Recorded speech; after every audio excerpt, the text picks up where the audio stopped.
parang role yung dalawa sa business? Ako, ang role ko to manage. And then, meron din akong manager na nagmamanage din. Then, yung partner ko sa finance. Ayun. Kasi parang magastos ka.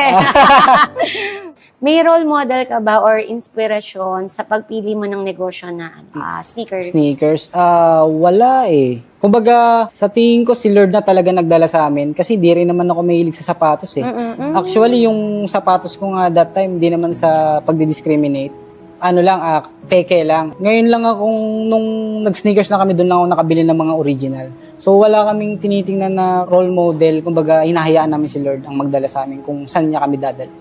Yun. So, ibig sabihin, nung nakita mo yung opportunity, ginarab mo lang Ginagrab talaga ko lang siya, po, and opo. then ginawa mo yung part mo sa business mo. Yes po, yes po. And then, syempre, sneakers yan, Opo. or mga sapatos. Sa tingin ko ako, parang niisip ko, sizes pa lang, tapos baka masira, ma-stock. So, syempre, inaral mo yung ganitong klase ng negosyo. Anong ginawa mo para mas mapalugo mo at mas maintindihan mo yung ganitong negosyo? Honestly, nung nagsisimula kami ng sneakers, ang dami pa rin fail eh. Kumbaga, nung time na yun, nasa bahay pa lang ako. Nasa bahay pa lang ako. Yung stocks ko nagre-range na ng mga 100 pieces. And yung mga sneakers pala, hindi pala pwedeng mainitan. So, kailangan naka-aircon siya.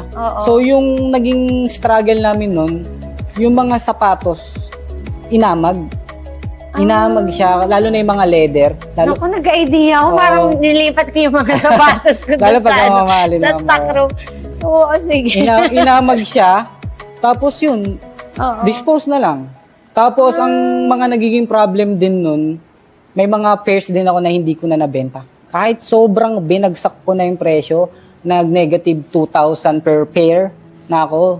Yung iba, 100 pieces, tapos negative 2,000. Palugi na lang ibenta.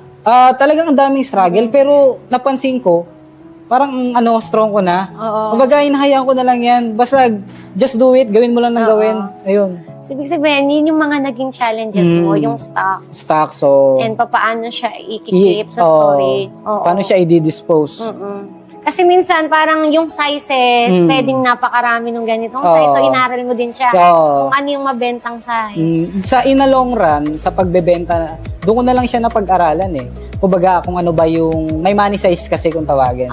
Yung money size, kumbaga, ano yung natural, common na size dito sa sinusuot ng mga lalaki, ng mga babae. So, napapansin namin, yun laging hinahanap, yung size na yun. So, in the long run, yun na yung laging binibili din namin. Parang based on experience. Experience na lang talaga. Then, ini-improve mo na lang yung process. Di ba, yung ganitong negosyo, parang mataas yung competition. Yes, paano yung ginagawa niyo to survive and para mas mapalaki pa yung negosyo? Sa amin, honestly, ma'am, hindi kami tumitingin sa mga competitors. Sa totoo lang, sobrang dami nagbebenta ng sneakers. So, kung titingnan namin sila, madidistract lang kami.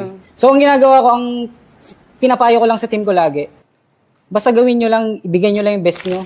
Huwag nyo tingnan yung iba kasi pag tiningnan nyo yung mas mataas sa atin, madadown lang tayo. So, gawin nyo lang ng gawin, magkakaiba yan ng storya. Yun yung sinabi ko. Hindi talaga kami tumitingin sa competitors. Tsaka, yung mga competitors namin, nagiging partners pa nga eh. Bagay yung pag wala sa aming hinahanap, ginagawa namin, naghanap kami sa ibang store. So, partners pa rin, di ba? Kaya sa wala kayong stock. Yun. So, ang ginagawa mo is nagkakaroon ka na lang ng parang relationship with other competitors. Yes, kasi marami namang tao sa Pilipinas, di ba? So, yung market, nasa sayo kung paano babalik yung mga customers.